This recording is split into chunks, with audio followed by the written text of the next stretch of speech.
नमस्कार विद्यार्थी मित्रांनो, सर्वांचं वेलकम आहे आपल्या यूट्यूब चॅनलवरती. आणि नेहमीप्रमाणेच आपण क्वेश्चन ॲनालिसिस सिरीजमधला आजचा हा 35वा पार्ट घेऊन आलेलो आहे, ज्यामध्ये आपण 3 सब्जेक्ट कव्हर केलेले आहेत. एक म्हणजे करंट अफेअर, सेकंड म्हणजे GS आणि थर्ड म्हणजे मराठी ग्रामर. तर अशा प्रकारे आपण यामध्ये क्वेश्चन कव्हर केलेले आहेत. बघा मित्रांनो, सगळे कुठे गायब झालेले आहेत? अरे तुम्ही फॉर्म तर भरून झाले असतील ना आता. तर या मग सगळे स्टडी करा आणि जोरदार फिजिकल वही करा, तसंच खूप सारा अभ्यास करून पोस्ट मिळवायच्या तयारीला लागा. तर बघा आता आजच्या व्हिडिओमधले पहिला क्वेश्चन आहे, Dadasaheb Phalke international film festival 2024मध्ये कोणाला सर्वोत्कृष्ट अभिनेत्याचा पुरस्कार प्रदान करण्यात आला आहे? तर अशा प्रकारे Dadasaheb Phalke international film festival 2024मधला शाहरुख खान, म्हणजेच डी ऑप्शन आपलं करेक्ट आहे, यांना हा पुरस्कार प्रदान करण्यात आलेला आहे. तर शाहरुख खान यांना जवान मूव्हीसाठी हा पुरस्कार देण्यात आलेला आहे. म्हणजे जवान मूव्हीमध्ये त्यांनी अत्यंत उत्कृष्ट कामगिरी केल्याबद्दल त्यांना सर्वोत्कृष्ट अभिनेत्याचा पुरस्कार भेटलेला आहे. तसंच सर्वोत्कृष्ट अभिनेत्रीचा पुरस्कार कोणाला भेटला आहे? तर ती आहे नयनतारा.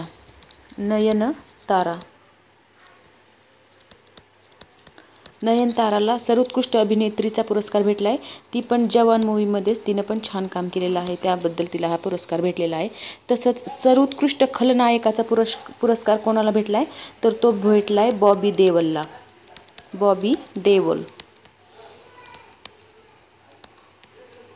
तर बॉबी देओलला कोणत्या मूव्हीसाठी? तर ॲनिमल मूव्हीसाठी त्यांनी सर्वोत्कृष्ट खलनायकाची भूमिका निभावलेली आहे ॲनिमल मूव्हीमध्ये, त्याबद्दल त्यांना हा पुरस्कार भेटलेला आहे. तसंच सर्वोत्कृष्ट दिग्दर्शकाचा पुरस्कार कोणाला भेटला आहे? तर तो पण ॲनिमल मूव्हीमधले दिग्दर्शक आहेत संदीप रेड्डी वंगा. संदीप रेड्डी वंगा हे सर्वोत्कृष्ट दिग्दर्शकाचा पुरस्कार यांना भेटलेला आहे ॲनिमल मूव्हीसाठी.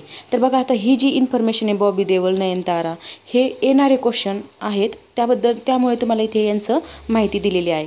तर बघा आता नेक्स्ट क्वेश्चन काय आहे? बघा मित्रांनो, खूप छान इन्फॉर्मेशन देत आहेत. ही नोटबुकवर लिहित चला, जेणेकरून तुम्हाला लास्ट मोमेंटमध्ये ही रीड करायला भेटेल आणि जास्तीत जास्त स्कोअर करता येईल. तर बघा नेक्स्ट क्वेश्चन आहे आपला, सामान्य जनतेचा नोबेल मॅन कैलास सत्यार्थी या पुस्तकाचे लेखन कोणी केले आहे? तर अशा प्रकारच्या पुस्तकाचे लेखन केलेलं आहे हेमलता नेसरी, म्हणजेच डी ऑप्शन आपलं करेक्ट आहे. नेक्स्ट आहे, फोर्ब्स मासिकाने जाहीर केलेल्या जगातील श्रीमंत व्यक्तीच्या यादीत पहिल्या 10मध्ये कोणत्या भारतीय व्यक्तीचा समावेश झाला आहे? तर हे 2024ची इन्फॉर्मेशन आहे, मार्च 2024चं आहे, जी फोर्ब्स मासिकाने अशा प्रकारची यादी डिक्लेअर केली होती. त्यामध्ये श्रीमंत व्यक्तीच्या यादीत पहिल्या क्रमांकावर होते जेफ बेझोस.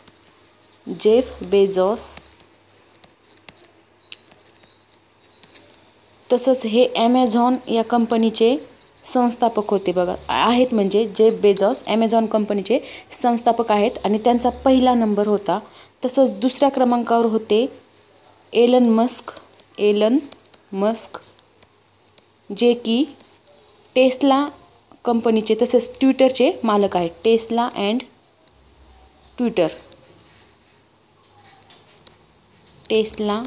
ट्विटर कंपनीचे मालक आहेत बघा एलन मस्क. ते सेकंड नंबरला आहेत, म्हणजे 2 नंबरला आहेत. तर आता प्रश्नामध्ये काय विचारले, पहिल्या 10मध्ये कोणत्या भारतीय व्यक्तीचा समावेश आहे?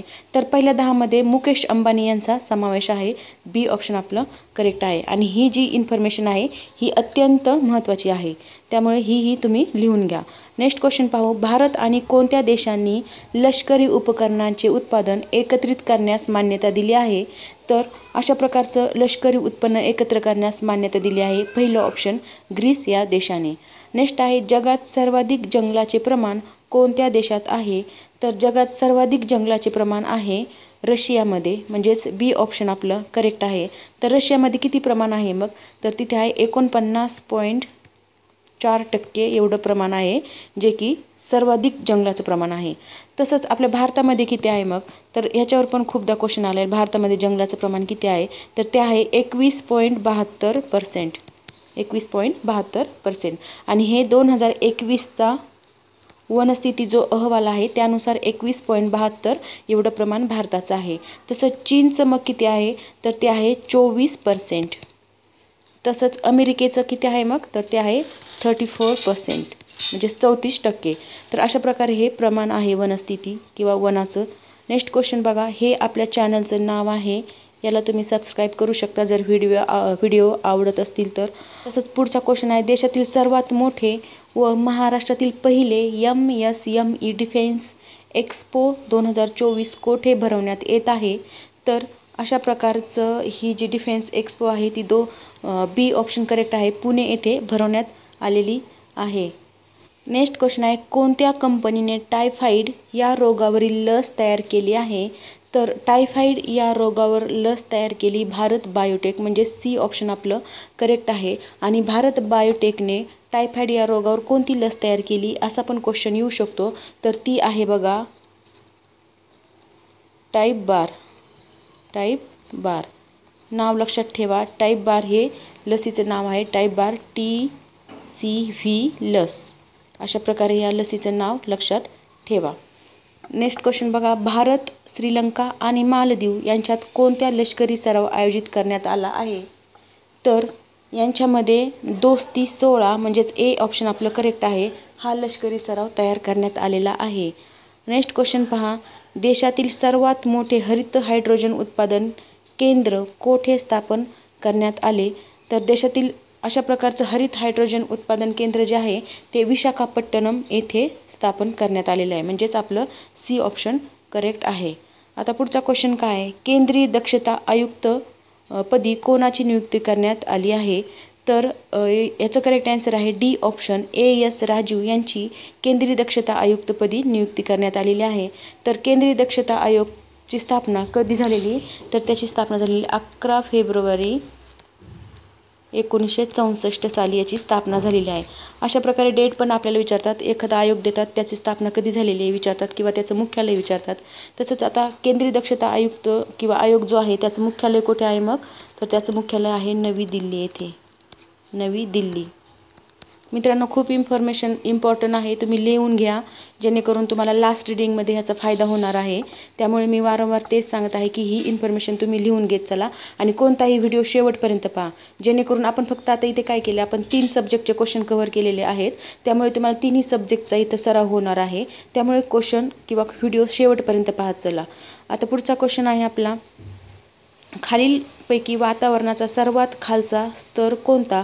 तर वातावरणामध्ये वेगवेगळे स्तर असतात, तर त्यामध्ये सर्वात खालचा जो की समजा आता ही पृथ्वी आहे आपली, ही पृथ्वी आणि हे भूपृष्ठ आहे. तर ह्या भूपृष्ठापासून जसं जसं आपण वरती जाऊ तसं तसं वेगवेगळे थर असतात, वातावरणामध्ये वेगवेगळे थर असतात. तर त्याच्यामध्ये पृथ्वीला अगदी लागून असलेला स्तर आहे तपांबर. तर हा थर किंवा हा स्तर जो आहे तो पहिला स्तर आहे जो की तपांबर त्याचं नाव आहे, आणि त्याच्यानंतर आहे स्थितांबर.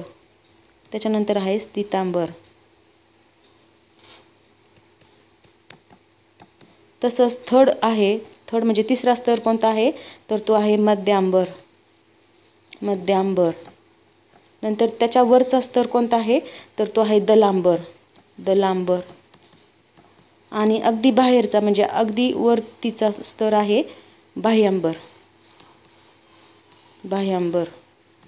बघा, तपांबर, स्थितांबर, मध्यांबर, दलांबर आणि बाह्यांबर असं सिक्वेन्स लावायला पण सांगतात, किंवा सर्वात पृथ्वीला लागून असणारा स्तर कोणता असा पण क्वेश्चन येऊ शकतो. म्हणजे याच्यावर वेगवेगळे क्वेश्चन येऊ शकतात, त्यामुळे आपण हे 5 स्तरांची नावं लक्षात ठेवायला हरकत नाही, किंवा अशा प्रकारे आकृती काढून घ्यायची आणि तिथे एकदा दोनदा जर तुम्ही अशा प्रकारे आकृती काढून तिथे हे स्तरांचे नाव लिहिले तर ते पाठ होऊन जातं. आता नेक्स्ट क्वेश्चन बघा, महाराष्ट्राच्या पठारी विभागामध्ये डॅश डॅश मृदा मोठ्या प्रमाणात विखुरलेली आढळते. तर महाराष्ट्राचा पठारी प्रदेश म्हणजेच आता समजा हा महाराष्ट्र आहे आपला, हा जो महाराष्ट्र आहे, ही बघा इकडचा हा भाग आहे कोकण, आणि देन इथं आहे सह्याद्री पर्वत. हा सह्याद्री पर्वत सोडल्याच्या नंतर इकडे जे पूर्वेकडचा भाग आहे हा टोटल पठाराचा भाग आपण याला म्हणतो. तर मग काय सांगितले, महाराष्ट्राच्या पठारी विभागामध्ये डॅश डॅश मृदा मोठ्या प्रमाणात विखुरलेली आहे. तर या भागामध्ये हा सर्व भाग आहे, यामध्ये काळी मृदा विखरलेली आहे, म्हणजेच ए ऑप्शन आपलं करेक्ट आहे, काळी मृदा. तर मग तांबडी मृदा कुठे आहे? तर तांबडी मृदा ही आहे नागपूर, भंडारा, गोंदिया आणि गडचिरोली, म्हणजेच हा जो विदर्भाचा भाग आहे, तर हा विदर्भाच्या भागामध्ये ही इथे रेषा मारून दाखवत आहे बघा, या विदर्भामध्ये तांबडी मृदा आढळते. तसंच गाळाची मृदा जी आहे तर गाळाची मृदा ही नद्यांच्या कडेला आढळून येते. म्हणजेच नद्या कोणत्या कोणत्या तर गोदावरी, कृष्णा, भीमा, पंचगंगा या ज्या सर्व नद्या आहेत तर यांच्या काठावर किंवा यांच्या आजूबाजूचा जो प्रदेश आहे तिथे गाळाची मृदा आपल्याला आढळून येते. तसंच जांभी मृदा आहे तर ही जांभी मृदा ही कोकण किनारा किंवा कोकणचा जो भाग आहे इथे बघा नकाशामध्ये हा जो भाग आहे इथे आपल्याला ही जांभी मृदा ह्या पूर्ण पट्टीमध्ये आढळून येते. त्यामध्ये बघा कोकणमध्ये रत्नागिरी, सिंधुदुर्ग, रायगड या भागामध्ये अशा प्रकारची मृदा आपल्याला आढळून येते. नेक्स्ट क्वेश्चन आहे, सन 1927मध्ये डॉक्टर बाबासाहेब आंबेडकरांनी सुरू केलेले बहिष्कृत भारत हे काय होते? तर बहिष्कृत भारत हे एक पाक्षिक होते. म्हणजेच बी ऑप्शन आपलं करेक्ट आहे. आणि पाक्षिक कधीपासून चालू केलेलं आहे तर 1927. म्हणजे क्वेश्चन पण नीट वाचला तर आपल्याला तिथे पण आपला अजून दुसरा क्वेश्चन फ्रेम होऊ शकतो किंवा त्याचा आन्सर भेटू शकतं. म्हणून क्वेश्चन पण नीट वाचत चला किंवा नीट व्हिडिओ पाहत चला जेणेकरून तुम्हाला फायदा होईल. पुढचा क्वेश्चन आहे, खालीलपैकी कोणती नदी तापीची उपनदी नाही? तर तापीची उपनदी नसणारी नदी आहे दूधना. म्हणजेच डी ऑप्शन आपलं करेक्ट आहे. तर दूधना ही नदी कोणाची उपनदी आहे मग? तर ही नदी आहे पूर्णा नदी. पूर्णा नदी जी आहे तिची उपनदी आहे ही दूधना नदी. आणि ह्या बाकीच्या पूर्णा, पांझरा आणि गिरणा तर ह्या सर्व नद्या तापी नदीच्या उपनद्या आहेत. आता तुम्ही म्हणता दूधना नदीची पूर्णा नदी उपनदी आणि इथं पण पूर्णा आहे. तर दोन पूर्णा नद्या आहेत. एक तापीची उपनदी पूर्णा आहे आणि एक दक्षिण पूर्णा आहे. म्हणजे ही जी आहे ही दक्षिण पूर्णा नदी आहे आणि तिची उपनदी आहे दूधना. तर बघा आता पुढचा क्वेश्चन पाहू. महाराष्ट्रात खालीलपैकी कोणत्या प्रदेशात सर्वात अधिक जैवविविधता आढळते? तर महाराष्ट्रातील अशा प्रकारे जैवविविधता असणारा प्रदेश तो आहे पश्चिम घाट. म्हणजेच बी ऑप्शन आपलं करेक्ट आहे. पश्चिम घाट म्हणजेच महाराष्ट्रामध्ये त्याला सह्याद्री पर्वत म्हणतात आणि या सह्याद्री पर्वतातच जैवविविधता खूप जास्त प्रमाणात आढळून येते. नेक्स्ट क्वेश्चन आहे, शांती स्वरूप भटनागर पुरस्कार यासाठी दिला जातो? तर शांती स्वरूप भटनागर पुरस्कार कशासाठी दिला जातो? तर पहिलं ऑप्शन बघा काय, भारतीय भाषामध्ये सृजनात्मक लेखनातून नवनवी क्षितिज गाठणे. तर यासाठी दिला जातो का? तर नाही. तर दुसरं ऑप्शन आहे, विज्ञानामध्ये अद्वितीय योगदान. तर यस, याच्यासाठीच हा शांती स्वरूप भटनागर पुरस्कार दिला जातो. म्हणजेच बी ऑप्शन आपलं करेक्ट आहे. तर मग आता आपण बाकीची माहिती पण पाहू. तर 2023 जो रिसेंटली भेटलेला आहे 2023चा पुरस्कार कोणाला भेटलेला आहे? तर तो भेटलेला आहे डॉक्टर दीप्ती रंजन साहू. डॉक्टर दीप्ती रंजन साहू यांना हा शांती स्वरूप भटनागर पुरस्कार भेटलेला आहे. तसंच अजून एका व्यक्तीला म्हणजेच डॉक्टर रजनीश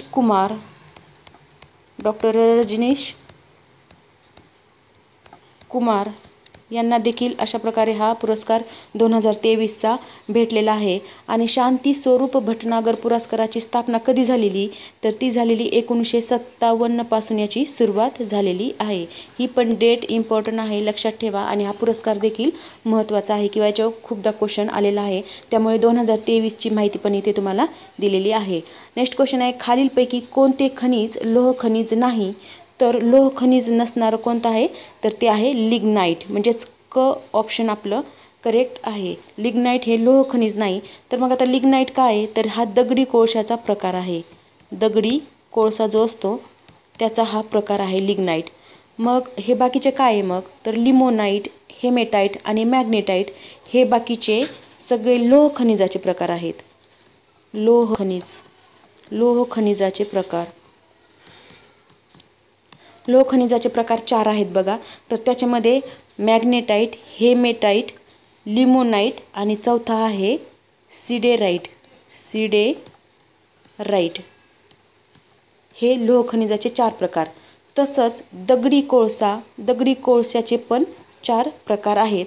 तर ते कोणते आहेत मग तेही तुम्ही लिहून घ्यायला हरकत नसावी, कारण लिहून घेतलं तर नक्कीच तुम्हालाच फायदा होणार आहे. म्हणून ते पण तुम्ही लिहून घ्या. तर बघा आता हा लिग्नाईट आहे, हा एक प्रकार आहे. तसंच पहिला आहे अजून एक अँथ्रोसाईट.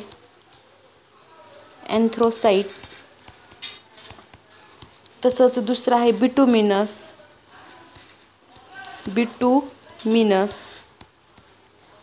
तिसरा प्रकार आहे लिग्नाईट, म्हणजे जे की आपलं ऑप्शनमध्ये आहे. आणि चौथा प्रकार आहे पीठ. अशा प्रकारे हे सर्व कोळशाचे किंवा दगडी कोळशाचे प्रकार आहेत. तर बघा आता नेक्स्ट क्वेश्चन आहे, डॅश डॅश हा एकमेव विद्युत वाहक अधातू आहे. तर विद्युत वाहक अधातू कोणता? तर त्याचं करेक्ट आन्सर आहे बी ऑप्शन, ग्रेफाईट हा विद्युत वाहक अधातू आहे. म्हणजे अधातू पण आहे, परंतु कसा आहे तो विद्युतचं वाहन करतो, म्हणून ते विद्युत वाहक असं म्हटलंय त्याला. नेक्स्ट आहे, जगातील सर्वात कमी लोकसंख्या व सर्वात कमी क्षेत्रफळाचा देश कोणता? तर जगात सर्वात कमी लोकसंख्या आणि सर्वात क्षेत्रफळ पण त्याचं कमी असणारा देश आहे ए ऑप्शन, व्हॅटिकन सिटी हा अशा प्रकारचा देश आहे. तर मग आता सर्वाधिक जास्त लोकसंख्या आणि सर्वाधिक जास्त क्षेत्रफळ असणारे देश पण आपल्याला माहिती असणं गरजेचं आहे. तर सर्वाधिक जास्त क्षेत्रफळ असणारा देश आहे रशिया. क्षेत्रफळाने सर्वात जास्त रशिया. मग आता सर्वाधिक जास्त लोकसंख्या असणारा देश कोणता आहे? मग लोकसंख्येने सर्वाधिक जास्त आहे सध्या, म्हणजेच 2024चा जर विचार केला तर आपला भारत देश हा सर्वाधिक जास्त लोकसंख्या असणारा देश आहे. जर आपण 2011च्या जनगणनेचा विचार केला तर सर्वाधिक जास्त लोकसंख्येचा देश आहे चायना, म्हणजेच चीन. हा म्हणजे लोकसंख्येवर जेव्हा क्वेश्चन येतो तेव्हा जी अगोदर झालेली जनगणना असते त्यावर क्वेश्चन येत असतो, म्हणून तुम्हाला ही पण इन्फॉर्मेशन इथे दिलेली आहे. 2011चा देश आहे चायना आणि सध्याचा सर्वाधिक लोकसंख्या असणारा देश आहे आपला इंडिया, म्हणजेच भारत. अशा प्रकारे ही इन्फॉर्मेशन लिहून घ्या. नेक्स्ट क्वेश्चन बघा आता, गोंडवन कालखंडातील खडकाचा विस्तार कोणत्या जिल्ह्यात आढळतो? तर ह्याचं करेक्ट आन्सर आहे डी ऑप्शन, म्हणजेच नागपूर, चंद्रपूर, अमरावती आणि यवतमाळ इथे अशा प्रकारचा गोंडवन कालखंडातील खडकाचा विस्तार झालेला आहे. नेक्स्ट आहे आपला, महाराष्ट्रात कोणत्या खडकात कोळशाची निर्मिती झाली आहे? तर महाराष्ट्रात कोणत्या खडकात कोळशाची निर्मिती झाली? तर याचं करेक्ट आन्सर आहे गोंडवन श्रेणी, म्हणजेच क ऑप्शन आपलं करेक्ट आहे. नेक्स्ट क्वेश्चन आहे, वासुदेव बळवंत फडकेंनी पहिला दरोडा कोणत्या गावावर घातला? तर अशा प्रकारचा पहिला दरोडा धामारी गावावर घातला होता, म्हणजेच क ऑप्शन आपलं करेक्ट आहे. नेक्स्ट क्वेश्चन आहे, पित्त हे डॅश डॅश अवयवात तयार होते? तर पित्त हे यकृतात तयार होत असते, म्हणजेच क ऑप्शन आपलं करेक्ट आहे. तर बघा आता मूत्रपिंड जे आहे तर ह्याच्यातून मूत्र तयार होत असते. तसंच लाळ ग्रंथी जी आहे तर लाळ ग्रंथीतून लाळ तयार होत असते, जी की अन्नपचनास महत्त्वाचं काम करते. तसंच फुफ्फुस जे आहे तर फुफ्फुसामध्ये रक्तशुद्ध किंवा रक्तशुद्धीकरणाचं काम फुफ्फुस करत असतं. म्हणजेच आपल्या प्रश्नाचं उत्तर आहे पित्त हे यकृतात तयार होत असतं. पुढचा क्वेश्चन आहे, प्राथमिक शिक्षण मोफत आणि सक्तीचे करणारे डॅश डॅश हे भारतातील पहिले संस्थान आहे? तर हे प्राथमिक शिक्षण मोफत व सक्तीचे करणारं पहिले संस्थान आहे बडोदा, म्हणजेच क ऑप्शन आपलं करेक्ट आहे. पुढचा क्वेश्चन आहे, खालीलपैकी कोणत्या वाऱ्यास डॉक्टर वारे किंवा डॉक्टर असे म्हणतात? तर डॉक्टर वारे म्हणजेच खारे वारे आणि मतलय वारे जे असतात त्यांना डॉक्टर वारे असं म्हणतात. तर बघा आता खारे वारे कसे वाहतात आणि मतलय वारे कसे वाहतात हे पण आपल्याला माहिती असणं गरजेचं आहे. तर मतलय वारे जे आहेत हे जमिनीकडून समुद्राकडे वाहणारे वारे जे असतात त्यांना मतलय वारे असं म्हणतात, आणि खारे वारे जे आहेत तर हे खारे वारे समुद्राकडून जमिनीकडे वाहत असतात, हे खारे वारे असतात. नेक्स्ट क्वेश्चन आहे, शास्त्रीय मराठी व्याकरण ग्रंथाचे लेखक कोण? तर शास्त्रीय मराठी व्याकरण या ग्रंथाचे लेखक आहेत मोके दामले, म्हणजे 4 नंबरचा पर्याय आपला करेक्ट आहे. पुढचा क्वेश्चन आहे, मराठी भाषेचे शिवाजी कोणाला म्हटले आहे? तर मराठी भाषेचे शिवाजी हे विष्णू शास्त्री चिपळूणकर, म्हणजेच पहिलंच ऑप्शन आपलं करेक्ट आहे, यांना म्हटलंय. तर मराठी भाषेचे पाणिनी कोण असा पण प्रश्न येऊन गेलेला आहे, म्हणजे ती माहिती पण आपल्याला असणं गरजेचं आहे. तर मराठी भाषेचे पाणिनी यांचं नाव आहे दादोबा पांडुरंग तरखडकर. पाणिनी कोण आहेत? दादोबा पांडुरंग तरखडकर हे नाव तुम्ही लक्षात ठेवा पाणिनी म्हणून.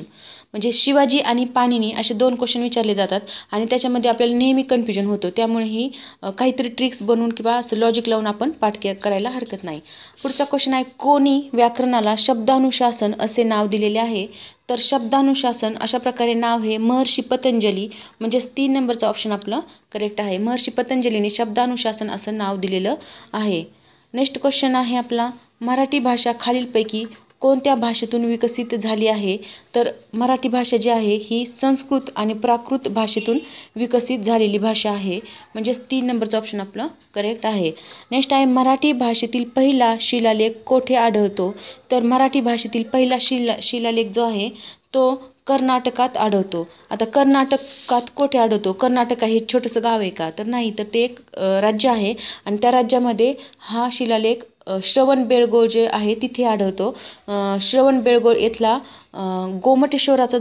गोमटेश्वराची जी मूर्ती आहे त्या गोमटेश्वराच्या मूर्तीखाली एक शिलालेख आहे आणि त्या शिलालेखावर एक छोटंसं अक्षर कोरलेलं आहे किंवा शब्द किंवा एक ओळ कोरलेली आहे. ती आहे श्री चामुंडराये करविले. ही जी ओळ आहे ही मराठी भाषेतील किंवा मराठीतील पहिली उपलब्ध वाक्य आहे. त्यामुळे याच्यावरून आपल्याला मराठी भाषेतला शिलालेख आढळला असं म्हणता येईल. तर बघा, अशा प्रकारे आपण 10 क्वेश्चन करंट अफेअरचे, 10 क्वेश्चन GSचे आणि 10 क्वेश्चन मराठी लँग्वेजचे इथे पाहिलेले आहेत, जे की खूप इम्पॉर्टंट आहेत आणि अशा प्रकारचेच क्वेश्चन फ्रेम होतात किंवा अशा प्रकारचेच क्वेश्चन तुमच्या एक्झाममध्ये येत असतात. त्यामुळे तुम्हाला अशा प्रकारचे क्वेश्चनचं प्रिपरेशन करणं खूप गरजेचं ठरतं आणि त्याचप्रमाणे त्याचं ॲनालिसिस करणं पण खूप गरजेचं ठरतं. आता तुम्ही पुस्तकं शोधून 4-5 पुस्तकं घेऊन ते अनालिसिस करण्यापेक्षा अशा प्रकारे जर तुम्ही व्हिडिओ पाहिला तर तुमचं अर्धा टाईम इथेच कमी होतो. अर्धा टाईम तुम्हाला मेहनत करण्याला जो लागणार आहे तो कमी होणार आहे. त्यामुळे तुम्ही अशा प्रकारचे व्हिडिओ शेवटपर्यंत पाहत चला आणि जर व्हिडिओ आवडत असतील आणि तुम्हाला खरंच वाटत असेल की हां, खरंच आपल्यासाठी खूप महत्त्वपूर्ण इन्फॉर्मेशन आहे, तर एक लाईक देत चला आणि तसंच तुमच्या फ्रेंडलाही शेअर करत चला. तसंच व्हिडिओ आवडला असेल तर नक्की